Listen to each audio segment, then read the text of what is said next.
আজি হৈছে পথৰু ঘাটৰ ৰণ দিৱস।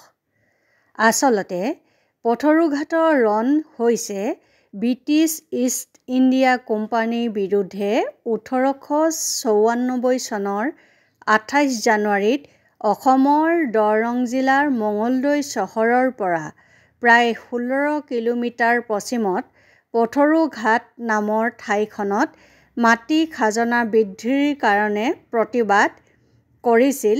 সেই প্ৰতিবাদৰ ফলস্বৰূপে ব্ৰিটিছে কৃষকৰ ওপৰত নিৰ্বিবাদে গুলীচালনা কৰিছিল আৰু 140 জন নিহত হোৱাৰ বিপৰীতে 150 জন কৃষক আহত হৈছিল। আচলতে 1832-33 চনত দৰঙত ইষ্ট ইণ্ডিয়া কোম্পানী তথা ব্ৰিটিছ চৰকাৰে নাঙলে প্ৰতি 3 টকাকৈ খাজনা আদায় কৰিছিল।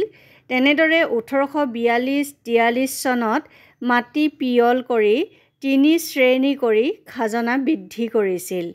1892-93 চনত পুনৰ মাটি পিয়ল কৰি 5 টকাকৈ খাজনা বৃদ্ধি কৰাৰ ফলত কৃষকে বিদ্ৰোহ কৰিবলৈ বাধ্য হৈছিল। পৰিণতিত 1894 চনৰ 28 জানুৱাৰীৰ দিনা পথৰু ঘাটত ৰাইজমেল বহিল আৰু কৃষকে ব্ৰিটিছৰ বিৰুদ্ধে প্ৰতিবাদ কৰিবলৈ আৰম্ভ কৰিছিল। কৃষক আৰু ব্ৰিটিছৰ মাজত তৰ্ক বিতৰ্ক হৈ এক উত্তেজনাময় পৰিৱেশৰ সৃষ্টি হৈছিল। কৃষকৰ উত্তেজনাক সাম কটাব নোৱাৰি ব্ৰিটিছ বিষয়া বেৰিংটনৰ আদেশ মৰ্মে কৃষকৰ ওপৰত গুলীচালনা কৰিছিল। সেয়াই হৈছে পথৰু ঘাটৰ ৰণ।